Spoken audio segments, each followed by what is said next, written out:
संपर्क से डरने वाला भी निडर हो जाता है, और संपर्क से निडर भी डरने लग जाता है।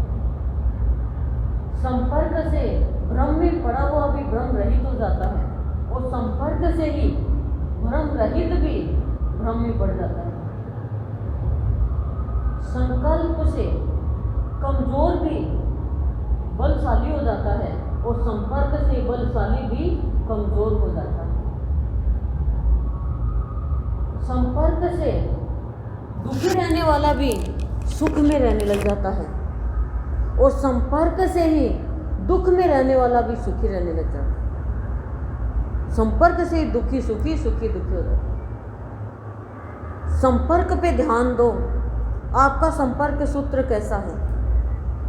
संपर्क से ही गिरने वाला उठ जाता है, और उठने वाला गिर जाता है। संपर्क से ही उदास खुशी उत्साह में रहने लग जाता है, और उत्साह में रहने वाला उदास रह जाता है। संपर्क से ही आलस्य वाला प्रोत्साहित करने लग जाता है, और संपर्क से ही प्रोत्साहित वाला आलस्य में चला जाता है। संपर्क से ही अज्ञानी ज्ञानी हो जाता है, और संपर्क से ही ज्ञानी भी अज्ञानी हो जाता है। संपर्क से पतित पावन हो जाता है, पावन भी पतित हो जाता है। संपर्क से प्राणी जाति और पांति में चला जाता है, और संपर्क से जाति और पांति हट जाती है। संपर्क से धर्मात्मा पापात्मा हो जाता है, और संपर्क से पापात्मा धर्मात्मा हो जाता है।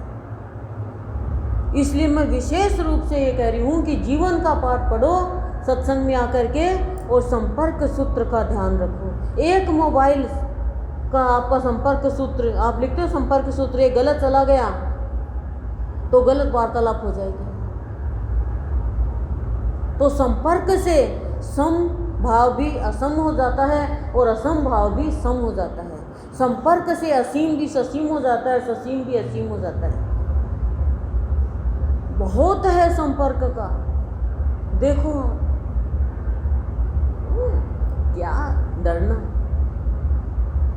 डरना है, लेकिन बुरे कामों से।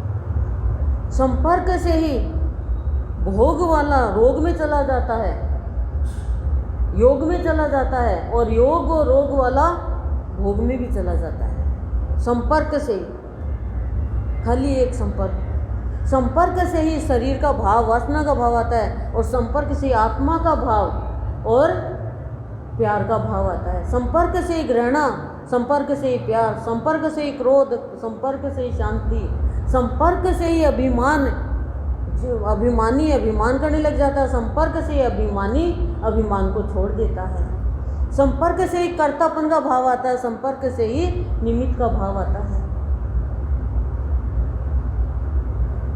लेकिन वो एक ऐसा ईश्वरीय भाव है जिसको किसी का भी संपर्क नहीं है, और उसके संपर्क से जीवन का कल्याण हो जाता है।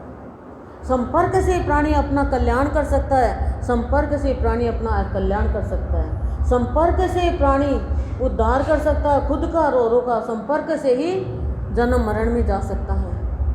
संपर्क से तरण तारण भक्ति कर सकता है, और संपर्क से ही और जन्म लेने की भक्ति कर सकता है। संपर्क से ही वो जन्म मरण में जाता है, संपर्क से ही मुक्ति प्राप्त करता है।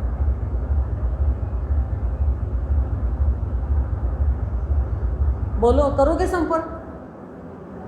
अब आप कहोगे करना पड़ता है, तो कर लो, पर लेकिन उसका वो चीज़ मत लो। भगवान के साथ तो सबका संपर्क है, लेकिन संपर्क रहित है वो। सार लेना सीखो।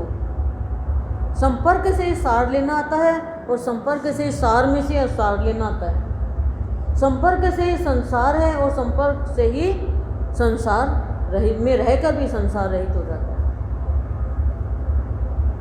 संपर्क से ही बुराई में जाता है, और संपर्क से ही अच्छाई में जाता है। बहुत गजब का है संपर्क का। तो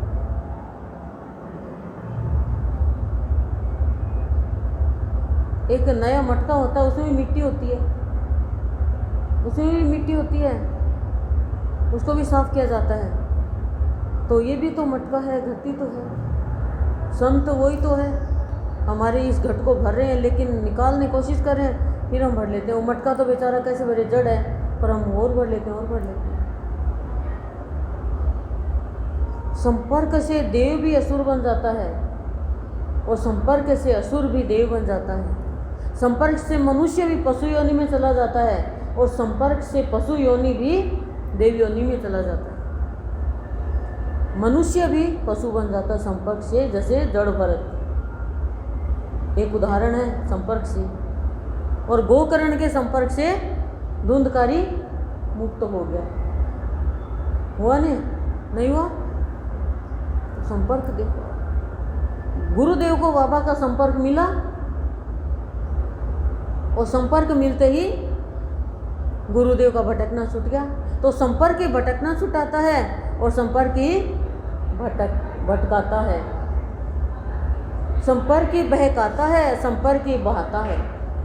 अब बहना है या भटकना है आपके ऊपर निर्भर है। संपर्क ही चिंता में ले जाता है, संपर्क ही चिंता से मुक्त कर देता है। तो संपर्क पे विशेष ध्यान दो तो फर्क पड़ेगा। ये है फर्क, संपर्क से फर्क।